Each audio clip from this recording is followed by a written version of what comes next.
반갑습니다. 이번 세션을 맡게 된 이상우라고 합니다. 저는 현재 AWS 프리미어 파트너사인 GS네오텍에서 솔루션 아키텍트로 근무하고 있습니다. 오늘 세션에서는 마지막에 데모 시연이 좀 있습니다. 그 데모 시연을 좀 참여하기 쉽게끔 하기 위해서는 QR코드 리더기를 스마트폰에 설치해 주시면 참여하실 수 있을 것 같습니다. 네, 저는 오늘 AWS를 이용한 나만의 글로벌 인터넷 방송국 만들기라는 주제를 한번 해보려고 합니다. 사실 이런 주제를 선택하게 된 이유는 미디어 서비스에 대한 전체적인 팔로우를 좀 훑어보기 위함입니다. 사실 이번 세션이 101 세션입니다. 즉 기초 세션인데요. 어떤 내용을 담을까 하다가 특정한 카테고리에 대해서만 집중을 하는 것보다는 전체적인 흐름에 대해서 말씀드리는 게 좀 더 유용하지 않을까 해서 이러한 주제를 잡아봤습니다.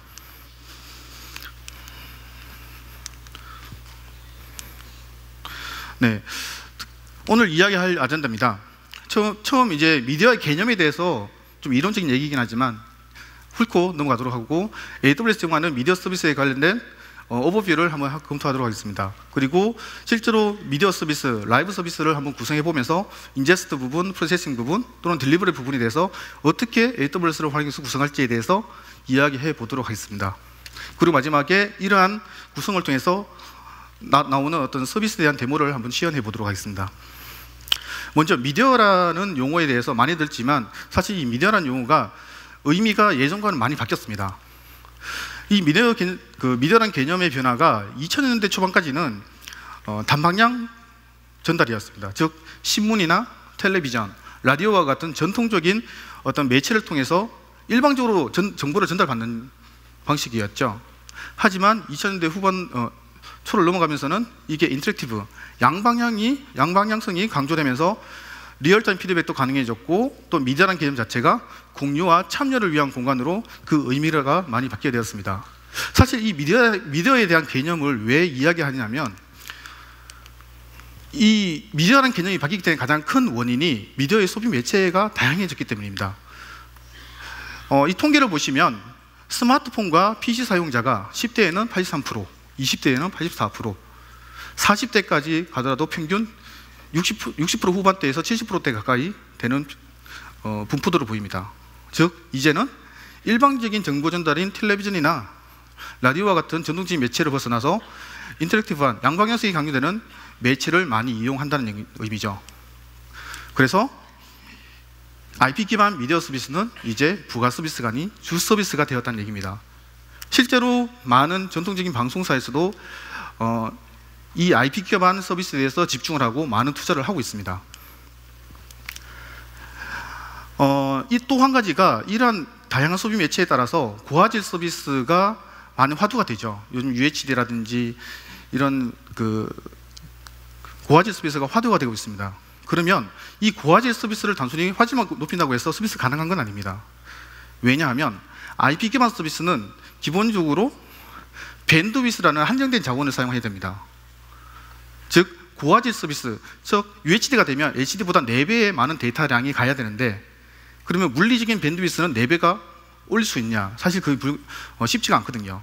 그러다 보니 같은 밴드위스 내에서 많은 데이터를 보내기 위해서는 압축 기술이 좋아야 되고 이런 압축 기술이 따른 어떤 다양성에 대해서 확인을 해야 됩니다. 즉 고상향의 인프라가 필요하고 또 적극적인 인프라 확장이 어렵고 아무래도 이렇게 장비가 압축률을 줘야 되는 것은 장비 베이스의 CPU라든지 메모리 사용률이 높아지게 되는 거죠.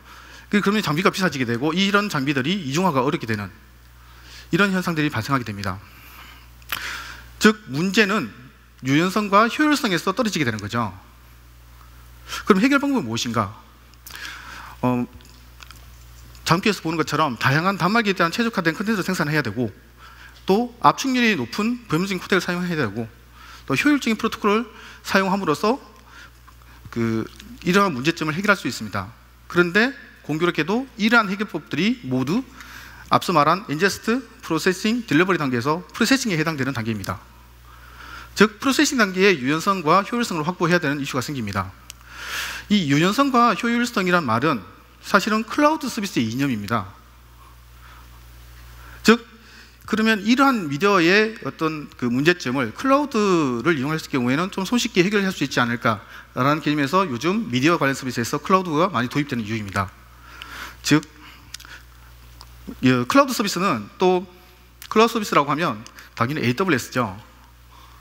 그래서 오늘 이 세션에서 이 AWS에서 이러한 미디어 서비스를 위해서 어떠한 서비스를 제공하고 있고 어떠한 흐름에 적용할 수 있는지에 대해서 좀 더 설명하도록 하겠습니다.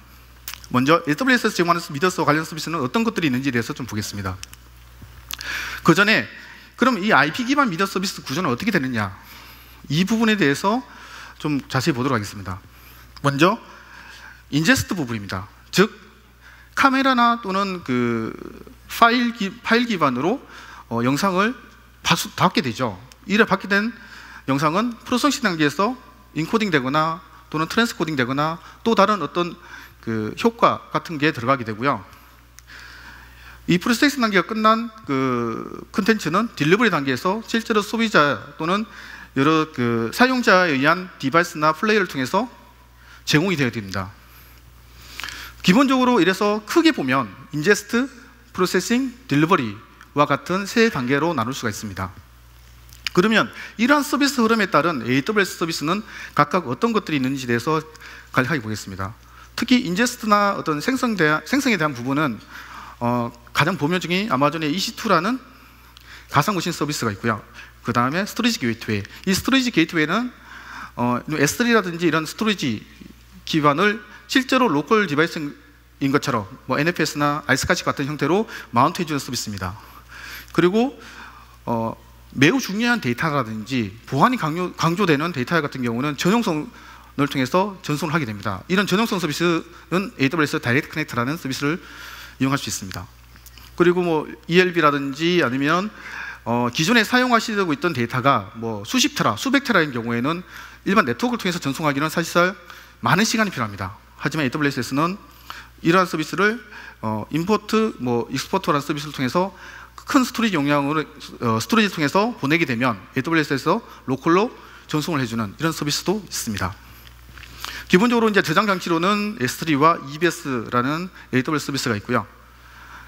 프로세스 단계에서는 이제 앞서 말한 것처럼 뭐 트랜스코딩이라든지 아니면 다른 어떤 미디어 프로세싱을 통해서 EC2라는 가상 머신 서비스가 있고, 그 다음에 뭐 EMR이라는 그 하둡 기반의 일라스틱 리듀스 서비스가 있습니다. 그리고 아까 말씀드린 것처럼 일라스틱 트랜스코더와 같은 서비스도 있습니다. 그 딜리버리 영역에는 클라우드 프론트라는 CDN 서비스와 라우트 53이라는 GSLB, 그 글로벌 DNS 서비스가 있습니다. 그리고 현재 AWS에서 제공하지 않는 많은 미디어 관련 프로세싱에 대한 부분에 대해서는 AWS 마켓을 통해서 서드 파티 솔루션으로 이제 제공해 드리고 있습니다. 그러면 과연 이 인제스트 단에서 하는 일들은 무엇일까에 대해서 간단하게 설명드리겠습니다. 보통 인제스트는 초기 영상이라든지 데이터들이 들어오는 단계입니다. 즉 라이브 시그널, 뭐 HDSDI나 HDMI라든지 컴포넌트라든지 이런 입력단이 될 수 있고요. 또는 이 들어오는 라이브 시그널을 아카이빙하는 아카이빙 단계가 될 수도 있고, 레코딩, 또 시그널 컨버팅, 뭐 SDI2, 뭐 HDMI 이런 형태로 컨버팅하는 단계도 될 수 있고, 그 다음에 VD 파일을 생성된 VD 파일을 AWS 클라우드 쪽으로 전송을 해서 다시 서비스를 가능하게끔 하는 파일 전송이 될 수도 있습니다. 그러면 이 인제스트 단에서 활용하는 AWS 서비스는 거기에 보면 S3, 이 S3 장점은 그 다중 업로드가 가능하다는 장점이 있습니다. 무슨 말인가 하면 일반적으로 HTTP를 또는 그 일반 네트워크를 통해서 파일을 전송하게 된다면 시퀀스하게 올라갑니다. 뭐 FTP라든지 이런 걸 이용했을 때 내가 뭐 UHD 파일 같은 게 보통 한 30GB 정도 되죠. 30GB 정도의 컨텐츠를 업로드한다. 그러면 시퀀스하게 30GB가 올라가게 되는 거죠. 하지만 S3 같은 경우에는 멀티파트 업로드라는 게 제공이 됩니다. 이 멀티파트 업로드는 파일을 단위로 잘라서 한꺼번에 업로드할 수 있는 거죠. 좀 뭐 극단적인 그 예로 뭐 10메가씩 뭐 30개를 잘라서 올린다고 하면 실제로는 10메가 정도의 업로드하는 시간만 소요되는 그런 장점이 있습니다. 그리고 그 다이렉트 커넥트는 전용성 서비스고요. 스토리지 게이트웨이는 아까 좀 전에 말씀드린 것처럼 그 실제로 S3와 같은 스토리지를 로컬 그 디바이스 스토리지처럼 인식할 수 있게끔 해주는 서비스입니다. 그리고 이제 프로세스 단에서 어떤 일들을 하는지에 대해서 잠깐 보겠습니다. 프로세스 단에서는 사실 그 미디어 서비스에서 가장 많은 일들을 하게 되고요. 보통 VOD 또는 라이브 엔코딩 또는 트랜스코딩 또는 그 채널 편성. 이 채널 편성이라는 것은 기존에 미리 만들어진 VOD 파일을 라이브 송출하는 그런 서비스이고요. 또는 자막을 넣는다든지 채널 뭐 먹싱이나 스위칭을 한다든지 또 중간 광고를 넣는다든지 또 저작권 제어를 한다든지 실제로 방송국 같은 경우에 판권이 TV나 전파를 통해서만 있고 온라인 서비스는 없는 경우 실제로 방송 채널을 그대로 라이브 서비스를 할 경우에는 차단을 시켜야 됩니다. 그 시간대에. 이러한 차단을 해주는 뭐 저작권 제어 시스템이라든지 이런 일들을 프로세스 단계에서 보통 하게 됩니다. 그러면 이 프로세스 단계에서 활용 가능한 AWS 서비스는 어떤 것들이 있는지에 대해서 잠깐 보면 뭐 EC2라든지 Q 서비스는 SQS 또는 EMR이라든지 일라스틱 트랜스코더와 같은 서비스들이 있습니다.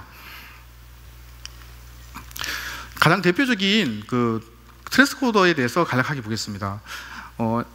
IP 기반 서비스들이 대부분 스마트폰이나 모바일 단말기 또는 PC를 통해서 서비스를 하기 때문에 이 프로세스 단계에서 일라스틱 트랜스코더가 큰 영향을 합니다. 즉 PC 같은 경우는 2Mbps로 인코딩을 하고 스마트폰 같은 경우는 500K나 800K로 bps 정도로 인코딩하고 즉 멀티 트랜스코딩을 해서 적합한 디바이스에 적합한 컨텐츠를 생성해서 제공하는 게 목표인데 이럴 때 가장 유용한 게 트랜스코더입니다.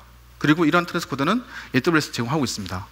특히 AWS의 이 일라스틱 트랜스코더는 어떤 장점이 있냐면 모든 기능에 대해서 API가 제공되고요. 그리고 프리셋을 제공하기 때문에 손쉽게 사용할 수가 있습니다. 또 확장성이 좋고요. 또 그 효과적으로 어떤 비용 구조를 가져갈 수 있습니다.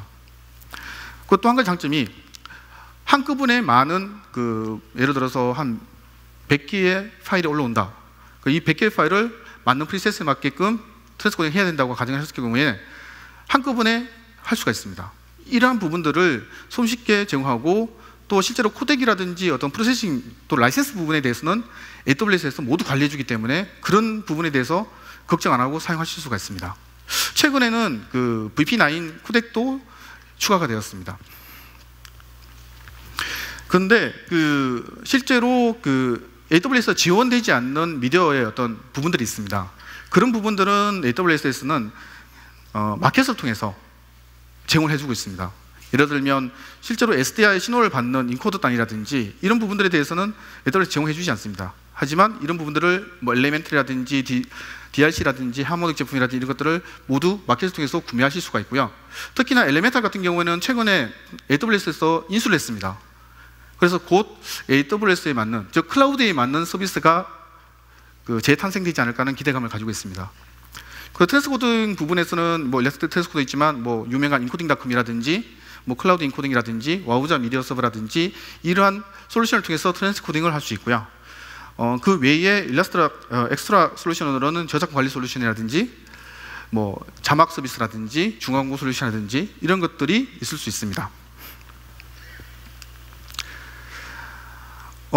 사실 아까 엑스트라 서비스 부분에 대해서는 사실 저희 GS 노텍에서 제공하는 부분들이 있는데요. 이 부분에 대해서 간단하게 설명을 드리도록 하겠습니다. 저희 GS 노텍은 국내의 주요 방송사라든지 많은 방송사에 지금 현재 서비스를 제공하고 있기 때문에 이런 부가 서비스들을 가지고 있고요. 그 중에 하나가 이제 UCB라고 하는 유저 크리에이티드 브로드캐스트라는 서비스가 있습니다. 이 부분은 뭔가 하면 VOD 파일들을 미리 만들어 놓고요. 이걸 플레이리스트로 만들어 놓고 원하는 시간 내에 라이브처럼 송출이 되는 서비스입니다. 이러한 서비스들을 제공하고 있고요. 그 다음에 자막 송출 서비스는 웹에서 라이브 서비스 같은 걸 할 때 바로 이 자막을 쳐서 실제로 송출하게끔 하는 서비스도 있습니다. 그리고 채널 스위칭 서비스 같은 경우에는 사실 방송국이나 일반 어떤 세트에서 하지 않고 야외에서 어떤 이벤트를 진행할 때 일반적으로 이제 이동식 카메라를 통해서 여러 군데서 IP 기반으로 영상이 들어옵니다. 들어온 영상을 실제로 웹을 통해서 스위칭을 하면서 이제 영상이 나가게끔 해주는 서비스입니다. 그리고 저희가 제공하는 클라우드 기반의 트랜스코딩 서비스고요. 사실 이것도 EC2 기반 들어가는데 사실 일라스틱 트랜스코드에서 대부분 되는데 현재 서울 리전이라든지 뭐 특정 리전에 일라스틱 트랜스코드 지원 안 되는 경우가 있습니다. 그리고 특정 코덱이 지원 안 되는 경우가 있는데 이런 부분들에 대해서 제공을 해드리고 있습니다. 그리고 저작권 제어 서비스는 특정 방송 시간대에 저작권을 차단해야 되는 경우에 이렇게 스케줄링에 의해서 자동으로 원하는 지정한 안내 화면이 나가게끔 해줄 수가 있습니다. 그러면 딜리버리 단에 활용 가능한 AWS 서비스에 대해서 잠깐 보도록 하겠습니다. 지금 클라우드 프론트와 라우트 53이라는 서비스가 있습니다. 이 두 가지 서비스는 AWS에서 유일하게 SLA를 100% 지원하는 서비스입니다. 즉 라우트 53 같은 경우에는 DNS 서비스고요. 클라우드 프론트는 CDN 서비스입니다. 여기에 대해서 간단하게 설명을 드리도록 하겠습니다. 먼저 클라우드 프론트에 대한 설명을 드리면 클라우드 프론트는 CDN 서비스입니다. 즉 만들어진 영상 또 미디어 영상 또는 관련된 웹 서비스에 대해서 많은 사용자들한테 효과적으로 전달하기 위해서는 CDN 서비스를 이용하는 게 좋습니다. 그 CDN 서비스를 이제 AWS 제공하는 거고요. 이 원리에 대해서 잠깐 설명드리면, 만약에 한국에서 내가 만든 어떤 예를 들어서 제가 1인 방송을 한다 라고 했을 때 지금 이 강연을 전송하고 싶다 했을 경우에 미국에 있는 사용자가 본다면 국제망을 타기 때문에 국제망을 레이턴시가 좋지 않지 않습니까? 그렇기 때문에 굉장히 버퍼링이 많이 생긴다거나 그렇게 될 겁니다. 하지만 클라우드 프론트를 쓰게 되면 미국에 있는 사용자는 미국에 있는 클라우드 프론트 서버에 접속을 하게 되는 거죠. 그러면 국내에 있는 로컬 에리어만큼의 네트워크 레이턴시가 발생하기 때문에 끊김없이 볼 수가 있는 겁니다. 이러한 부분들이 이제 CDN 서비스라고 하는데요. 즉, 이 클라우드 프론트 CDN 팜에서 자주 쓰는 데이터를 캐싱을 하게 되고 그 캐싱한 데이터는 즉각적으로 유저한테 제공함으로써 국제망을 안 타게 되는 레이턴시가 좋지 않은 망을 타지 않게 되는 그런 효과를 가져갈 수 있습니다. 이 클라우드 프론트는 전 세계 54군데의 지금 엣지 로케이션이 존재하고요. 국내에는 3개의 엣지 로케이션이 있습니다. 사실은 2개가 있었는데 며칠 전에 하나의 엣지 로케이션 하나 더 생겼죠. 그래서 제가 급하게 장표를 수정했습니다. 그리고 사실 저희 GS노텍은 한 20년 정도 전통적으로 CDN 서비스를 해오던 업체이기도 합니다. 그래서 현재 국내에 10개 정도의 저희 자체 엣지 로케이션을 가지고 있고요. AWS와 협의해서 실제로 AWS에 쓰는데 좀 더 가용성을 높이기 위해서 저희 회사를 통하면 같이 저희 쪽 팜을 백업으로 구성해 드리기도 합니다. 정리해 드리겠습니다. 클라우드 프론트의 특징은 일단 정적, 동적 컨텐츠를 가속해 줄 수가 있습니다. 그리고 HTTP, HTTPS 서비스에 대해서 제공해 드리고 있고요. 사실 이 부분이 굉장히 장점입니다. 기존의 국내 CDN이나 다른 CDN 같은 경우에는 HTTPS 서비스에 대해서는 비용이 높습니다. 하지만 클라우드 프론트는 동일합니다. 이런 장점을 가져갈 수 있고요. 또 커스텀 오류에 대해서 응답을 지정할 수가 있고 또 쿠키나 헤더에 대해서 오리진으로 보낼 수가 있습니다. 그리고 컨텐츠 보안에서는 사인드 URL과 사인드 쿠키 두 가지 방식의 보안 체계를 지원합니다. 특히 사인드 쿠키는 왜 미디어에서 중요한가 하면 일반적으로 HLS라는 프로토콜을 이용해서 서비스를 할 경우에 어떤 플로우로 보면 플레이어는 playlist.m3u8이라는 리스트를 먼저 받습니다. 그리고 그 리스트 안에 있는 실제로 영상 데이터, 예를 들어서 sequence.ts라는 TS 영상 파일을 제휴성에서 받게 되는 거죠. 근데 기존의 일반적인 보안 체계는 첫 번째에 있는 URL만 인증을 거치기 때문에 실제로 TS 레벨에서 접근하게 되면 보안이 뚫려버리는 그런 문제가 발생했습니다. 하지만 AWS 클라우드 프론트에 지원하는 사인드 쿠키라는 보안 체계는 이런 하위에 있는 실제로 미디어 TS 파일까지도 모두 암호화시키는 보안을 해주는 서비스이기도 합니다. 그리고 업로드 가속이라든지 와프 연동도 지원하고 있습니다. 이 와프 연동은 실제로 클라우드 프론트가 엔드 유저 단에 노출되기 때문에 어떤 SQL 인젝션이라든지 다른 불법적인 해킹 공격이 들어올 때 차단을 해주는 서비스이기도 합니다.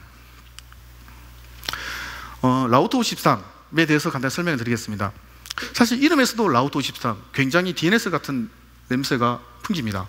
53은 DNS 포트죠. 네. 이 라우트 53은 글로벌 DNS입니다. 가용성과 확장성이 굉장히 우수한 클라우드 서비스입니다. 사실 저는 이제 제 지인이나 아니면 컨설팅에 나가게 되면 AWS 중에 뭐 여건이 안 돼서 다른 부분들은 사용하지 못하더라도 반드시 라우터 53을 사용해 보시라고 말씀드립니다. 왜냐하면 굉장히 큰 비용 대비 굉장히 큰 장점들이 있습니다. 라우터 23은 단순히 DNS 서비스가 아닙니다. 즉 글로벌 서비스 서버 로드 밸런서라고 해서 GSLB입니다. 이 GSLB는 어떤 기능들이 있냐면 일단 서버와 네트워크 장비들 간의 상태를 체크합니다. 그리고 성능 정보라든지 이런 것을 체크해서 동적으로 라우팅을 바꾼다거나 페일오버를 한다거나 이러한 기능들이 들어갑니다. 일반적인 DNS에는 없는 기능이죠. 예를 들어서 서버 10대에 대해서 A 레코드로 다 지정을 해놓은 상태에서 특정 서버가 다운이 됐다 하더라도 이 서버는 페일오버가 안 되죠. 그대로 사용자 요청합니다. 그리고 DNS에서 제거를 한다 하더라도 DNS TTL 타임 동안은 장애 시간이 그대로 유지가 되는 거죠. 그래서 이 라우터 23은 서버 상태 기반의 어떤 체크도 하고요. 레이턴시 기반의 라우팅도 바꿔줍니다. 그리고 가중치 기반의 서비스도 가능합니다. 즉 어떤 EC2 서버가 있는데 하나는 코어가 4개짜리고 하나는 1개짜리입니다. 그러면 사용자는 4분의 1 비율로 서버에 배분이 돼야 됩니다. 그런 가중치 서비스도 가능합니다. 자, 그러면 앞서 말씀드린 이런 AWS 인스턴스와 서드파티 솔루션을 이용해서 간단하게 방송 서비스를 한번 구성을 해보도록 하겠습니다. 먼저 인제스트 선정 부분입니다. 먼저 파일 기반의 라이브 서비스를 할 것인가, 카메라를 통한 라이브 서비스를 할 것인가를 선택하게 됩니다. 파일 기반 라이브 서비스는 앞서 설명드린 것처럼 파일들을 플레이리스트를 만들어 놓고 라이브 송출하는 방식이고요. 카메라를 통한 서비스는 뭐 스마트폰이나 뭐 일반 액션캠이나 일반 고가의 카메라나 이런 카메라가 달려있는 디바이스면 모두 가능합니다. 하지만 저희는 저렴한 어디나 있는 스마트폰 카메라를 이용해 보도록 하겠습니다. 그리고 이 다음에 인코더 선정입니다. 인코더는 하드웨어 기반의 뭐 엘레멘탈이나 DRC와 같은 이런 장비들도 있지만 소프트웨어 기반의 인코더들도 있습니다. 저는 저렴한 소프트웨어 기반의 고코드라는 인코더를 사용해 보도록 하겠습니다. 자, 저는 고코드를 스마트폰에 설치를 했습니다. 그리고 이러한 설정 과정을 통해서 내가 서비스를 하고자 하는 비디오의 어떤 옵션 값을 설정을 하고요. 그리고 호스트는 내가 지정한 미디어 서버와 정보와 채널 정보와 그리고 로그인 정보를 등록을 합니다. 그 후에 이제 어떤 미디어 서버를 설치하게 되는데요. 그 전에 어떤 프로토콜로 서비스를 할 것인가를 선정을 해야 됩니다. 일반적으로 많이 사용되는 프로토콜이 HLS라든지 HTS, RTMP, RTSP, MPEG-Dash와 같은 서비스 프로토콜인데 저는 오늘 조건을 몇 가지 달아봤습니다. 일단 글로벌 서비스에 적합한 프로토콜이어야 된다. 그리고 다양한 단말기를 지원하는 프로토콜이어야 된다. 그리고 네트워크를 특성을 타지 않는 프로토콜이어야 된다는 세 가지 조건을 수렴하는 것이 HLS 프로토콜입니다. 사실 MPEG-Dash도 같은 맥락인데 아직까지 MPEG-Dash를 지원한 플레이어가 아직까지는 많지 않기 때문에 저는 HLS로 선정을 했습니다. 그리고 난 다음에 미디어 서버를 구성을 하도록 하겠습니다. 미디어 서버는 뭐 전통적인 윈도우 미디어 서버나 플래시 미디어 서버 또는 와우저 미디어 서버 또는 무료 미디어 서버는 뭐 레드5라든지 이런 미디어 서버들이 많지만 저는 이번에 와우저 미디어 서버를 가지고 해보도록 하겠습니다. 이 와우저 미디어 서버는 AWS 마켓에서 클릭을 하시면 바로 구매를 할 수 있습니다. 한 가지 주의할 점은 이 와우저 미디어 서버를 선정을 할 때 캐시 기반의 서비스를 할 거기 때문에 반드시 라이브 HTTP 오리진이라는 옵션을 선택하셔야 됩니다. 차이점은 라이브 엣지를 선택하시게 되면 모든 URL에 키값이 붙습니다. 그러면 캐싱이 되지 않습니다. 그래서 설정을 한 다음에 왜 자꾸 버프링이 생겨요? 라고 하는데 캐싱이 되지 않기 때문에 버프링이 생기는 겁니다. 이 옵션을 주의하시고요. 그리고 글로벌 CDN 구성을 하게 되면 유의할 점은 M3U8이라는 확장자에 대해서 TTL 타임을 10초 이내로 주셔야 됩니다. 왜냐하면 라이브 서비스는 이 플레이리스트가 계속 갱신되어야지 연속적으로 하는데 이 캐싱 되어버리면 같은 화면에 나옵니다. 그렇기 때문에 이 부분을 많이 실수들 하시거든요. 그래서 TTL 값은 10초 이내, 그리고 커스텀 에러 파일은 404 코드에 대해서 1초로 주셔야 됩니다. 이렇게 플레이리스트 갱신되면서 간혹 404가 떨어지게 되는데 그러면 보통 플레이어는 재요청을 하게 됩니다. 하지만 404가 캐싱되어 있으면 계속 404를 주게 되는 거죠. 그래서 이 부분을 유의하셔야 되고요. 오늘 서비스 아키텍처는 이렇게 가져가려고 합니다. 스마트폰에서 고코드를 통해서 송출을 하게 되고 이 부분을 와우즈 미디어 서버를 통해서 클라우드 프론트 이용해서 보도록 하겠습니다. 제가 시간이 없어서 좀 빨리 가도록 하겠습니다. 그리고 이 데모를 이제 볼 텐데요. 이렇게 했습니다. 화면이 나오고 요즘 개인 방송이 좀 붐이죠. 그래서 흉내를 한번 내봤습니다. 간단하게 Node.js 기반으로 채팅할 수 있는 서비스를 구성을 했고요. 카드 리더를 설치하셨으면, QR코드 리더를 설치하셨으면 한번 찍어보시면 앞서 보여드린 화면이 나오시게 될 겁니다.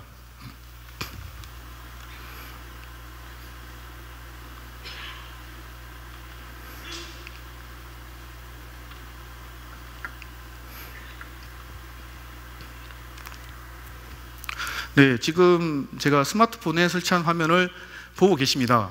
네, 글을 남겨주고 계시네요.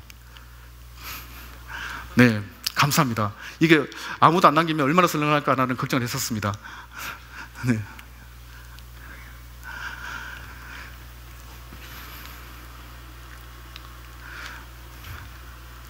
이렇게 해서 이런 서비스를 통해서 간단하게 만들 수 있고요. 사실은 일반 방송국이나 이런 데서도 이게 스마트폰을 이용해서 현장 라이브 중계라든지 이런 부분도 많이 하고 있습니다.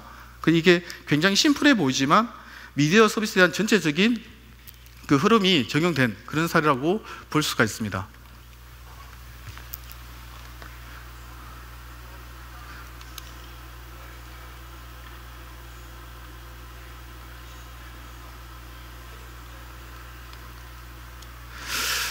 자, 그러면 사실은 앞서 말한 그 서비스를 내가 글로벌 서비스로 적용하고 싶다라고 했을 때 앞서 말씀드린 것처럼 클라우드 프론트 이용해서 글로벌 서비스 적용하시면 됩니다. 하지만 몇 가지 주의하실 점이 있습니다. 아까 아키텍처를 이렇게 수평적으로 펼쳐보면 인코더와 미디어 서버와 클라우드 프론트와 사용자 플레이어가 있습니다. 실제로 인코더와 미디어 서버 간의 RTMP 프로토콜로 통신을 하게 되고요. 이거는 커넥트 오리엔티드 서비스입니다. 프로토콜입니다. 즉 세션이 유지가 돼야 되는 프로토콜이고요. 미디어 서버와 CDN 서비스인 클라우드 프론트와는 HTTP 통신을 하게 되고 실제로 클라우드 프론트와 단말 간의 HLS 통신을 하게 됩니다. 하지만 이 프로토콜은 커넥트리스 프로토콜입니다. 즉 무슨 말인가 하면 우리나라에서 미국으로 라이브 송출을 할 계획입니다. 그러면 이 아까 말한 미디어 서버, 와우자 미디어 서버를 미국에 있는 리전에다가 설치하시게 되면 어떻게 될까요? 버퍼링이 많이 생기겠죠. 왜냐하면 미디어 서버와 인코더 단에는 RTMP라는 커넥트 오리엔티드 서비스를 이용하게 되는데 국제망의 레이텐시가 흔들리게 되면 이 커넥트 오리엔티드가 유지가 안 되는 거죠. 그럼 계속 재트라이를 하게 되고 그럴 때마다 오버헤드가 발생하게 되고 그러면 버퍼링이 발생하게 됩니다. 하지만 서울 리전에다가 미디어 서버를 올리고 국내에서 찍은 영상을 서울 리전까지는 로컬로 안정적으로 전송하게 되고 거기서 만들어진 미국에 있는 클라우드 프론트 엣지를 통해서 서비스 받게 된다면 HTTP와 HTTPS는 커넥트 리스트 프로토콜이기 때문에 세션이 굳이 유지되지 않더라도 서비스가 가능하게 되는 거죠. 사실 이 부분에 대해서 많이들 실수도 하시고 고민도 많이 하십니다. 최근 그런 사례가 있었습니다. 모 인코더를 테스트 하시는데 MPEG-TS로 통신을 한다고 하십니다. 근데 도론 신호를 MPEG-TS로 컨버팅을 하기 위해서 와우자 미디어 서버를 썼습니다. 그리고 와우자 미디어 서버에서 나오는 MPEG-TS를 내부 다른 어떤 장비를 통해서 방송을 하려고 하는데 계속 문제가 생긴다고 합니다. 버퍼링이 생긴다거나. 그래서 제가 봤더니 와우자 미디어 서버와 실제로 그 장비 간의 네트워크가 떨어져 있습니다. 실제로 MPEG-TS는 UDP 기반이기 때문에 같은 네트워크 안에 있어야지 굉장히 안정성이 보장이 됩니다. 그래서 제가 같은 네트워크로 옮기십시오라고 가이드를 드렸는데 옮기고 난 다음에는 정상적으로 되는 일반적으로 버퍼링이라든지 장비도 이상 없고 네트워크도 크게 이상이 없는데 이런 버퍼링이라든지 이슈가 생긴다고 그러면 실제로는 인제스트 부분과 미디어 서버 간의 네트워크 특성이나 이런 환경 문제일 가능성이 높습니다. 제가 오늘 준비한 이야기는 여기까지고요. 좀 더 기술적으로 궁금한 점이나 아니면 알고 싶다 하신 분은 저희 GS 노텍 부스가 있습니다. 오셔서 질문을 주셔도 되고요. 아니면 이제 메일로 문의 주셔도 저희가 답변을 드리도록 하겠습니다. 감사합니다.